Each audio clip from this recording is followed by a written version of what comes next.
Hello students. आज हम शुरू करते हैं सामाजिक अनुसंधान की प्रक्रिया। पिछले 2 अध्यायों में मैंने आपको सामाजिक अनुसंधान के अर्थ, प्रकृति और उसकी विशेषताओं और उपयोगिता के बारे में बताया। उसके बाद सामाजिक अनुसंधान के प्रकारों पर हम विस्तार से चर्चा कर चुके हैं और अब इन व्याख्यानों में हम सामाजिक अनुसंधान की प्रक्रिया को विस्तार से समझेंगे। मैंने अपने पिछले पीडीएफ में सामाजिक अनुसंधान प्रक्रिया चैप्टर का पीडीएफ बना के आप लोगों को मैं भेज चुकी हूँ, जिसमें आप टेक्स्ट मैटर को अच्छे से देख और पढ़ सकते हैं। इन व्याख्यानों में मैं आपको इस चैप्टर का जो है विस्तार से विश्लेषण करके समझाऊंगी। तो आज से हम शुरू करते हैं सामाजिक अनुसंधान की प्रक्रिया। सामाजिक, जैसे कि इसके नाम से ही पता चल रहा है, प्रक्रिया। यह एक प्रक्रिया है जिसके द्वारा सामाजिक अनुसंधान का कार्य किया जाता है।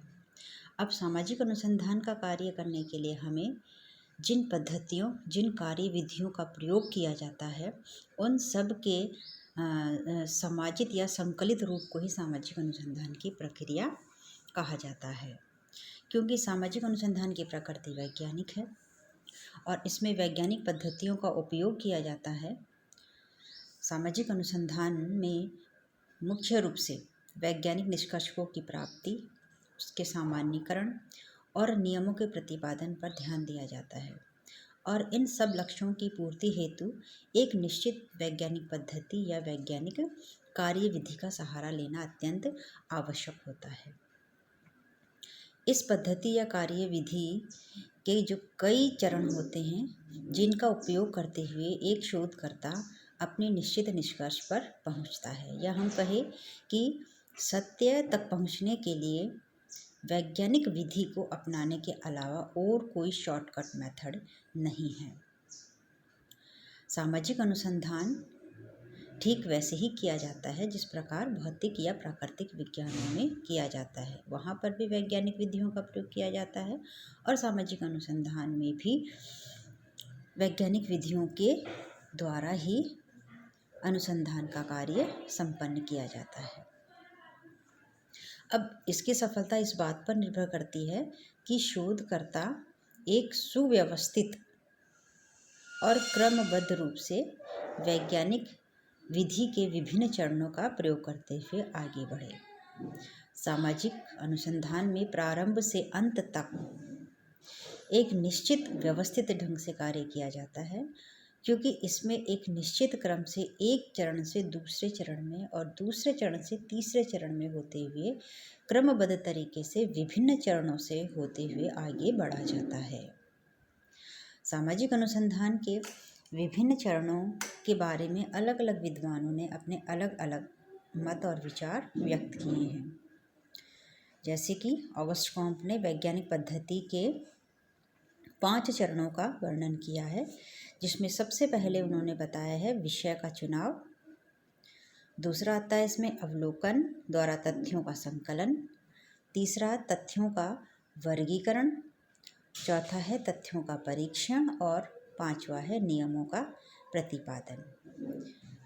अर्थात इन सबको देखते हुए हम कह सकते हैं कि सामाजिक अनुसंधान समाज के किसी विषय या किसी समस्या के ऊपर शोध करने के लिए अपनाई जाने वाली एक ऐसी प्रक्रिया है जिसमें विभिन्न वैज्ञानिक पद्धतियों का प्रयोग करते हुए एक चरण से दूसरे चरण तक होते हुए क्रमबद्ध तरीके से उसका अध्ययन किया जाता है। तो ये संपूर्ण प्रक्रिया ही सामाजिक अनुसंधान की प्रक्रिया कहलाती है। अब इसमें चरण अलग अलग हो सकते हैं। अलग अलग विद्वानों ने अपने अपने हिसाब से इसको अलग अलग चरण प्रदान किए हैं। जैसे कि मैंने अभी आपको बताया, ऑगस्ट कॉम्प ने सामाजिक अनुसंधान के 5 चरणों के बारे में वर्णन किया है और ये उन्होंने अपनी पुस्तक पॉजिटिव फिलॉसफी में इसको प्रस्तुत किया है। वहीं श्रीमती पीवी यंग ने भी वैज्ञानिक पद्धति के 4 चरणों को बताया है और इसका जिक्र उन्होंने अपनी पुस्तक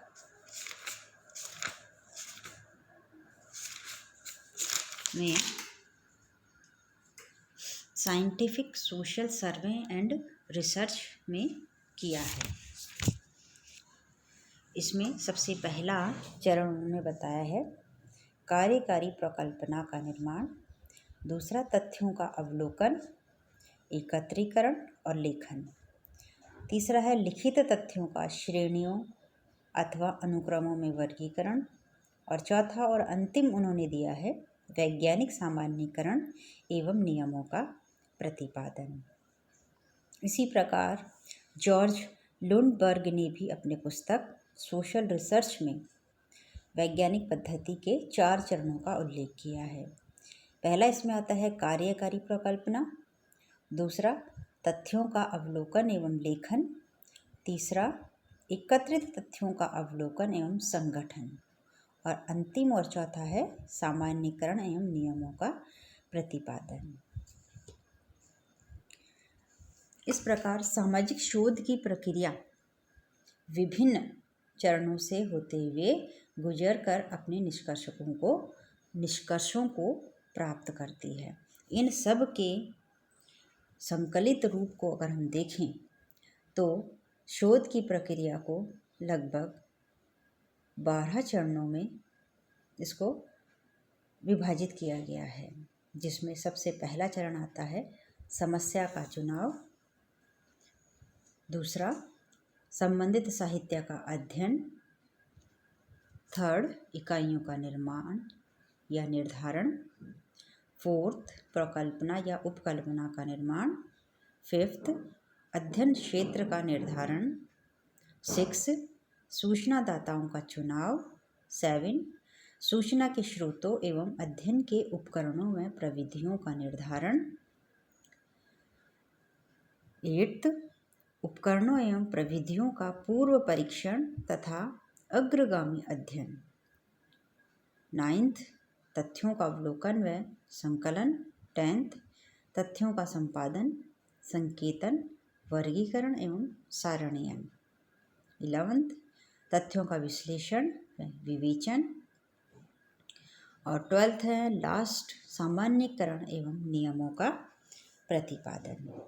इस प्रकार आज हमने देखा कि सामाजिक अनुसंधान की प्रक्रिया क्या है और इसके विभिन्न प्रकार क्या हैं। आगे के व्याख्यानों में हम इन 12 चरणों का सविस्तार से वर्णन करेंगे। Thank you.